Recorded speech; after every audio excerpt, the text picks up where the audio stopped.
All right, so the CISC conference is the brainchild of you and Michelle. What was your motivation to host a conference on corporate espionage?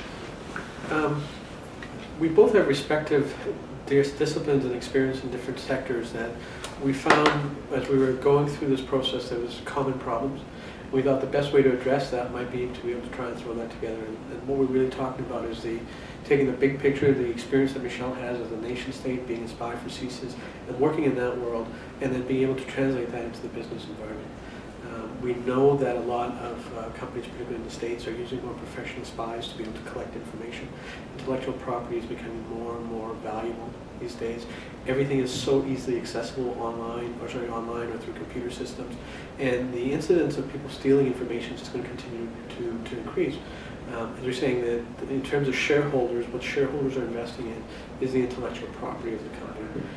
And if that goes, then we as investors or shareholders, we lose everything that we put into it.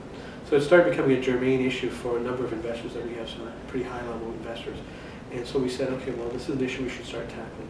We do we do some basic due diligence anyways on companies. We try and figure out what we can from a legal perspective, but it doesn't give us an insight into how that company manages its intellectual property.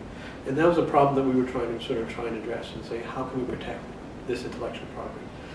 And that's when Michelle and I had been talking for a couple of years, and it just sort of coalesced and saying, look, he's got this experience set, I've got this experience set. We see a gap in the middle. Let's try and work together to see if there's something we can do. Regarding your company, Knowledge Stream, how do they take different types of information and turn it into reliable strategic intelligence that can be acted upon by your clients? Well, we do a lot of analysis, and that's really where we take the points of data that are out there. We do our analysis, and then at that point we're writing white papers on behalf of our clients.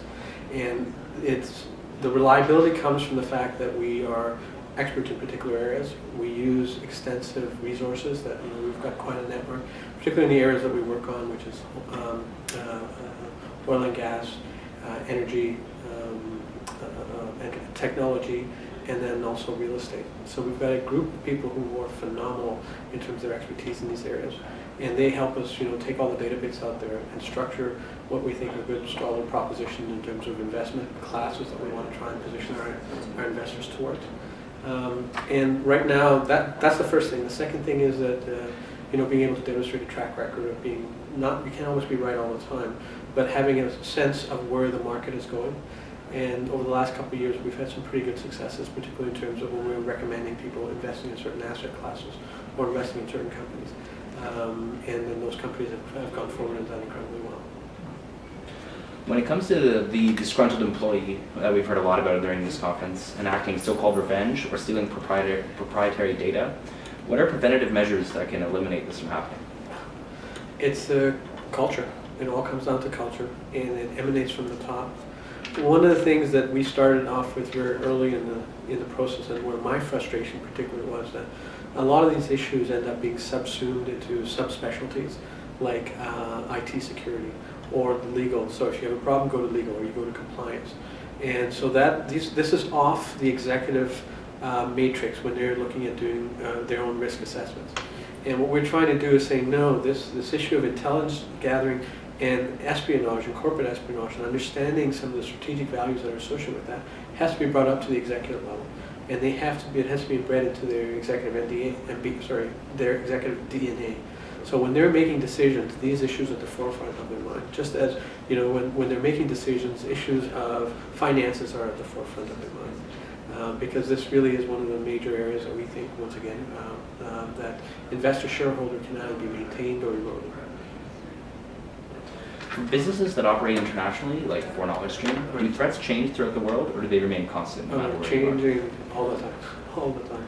And every environment, we work in the Middle East.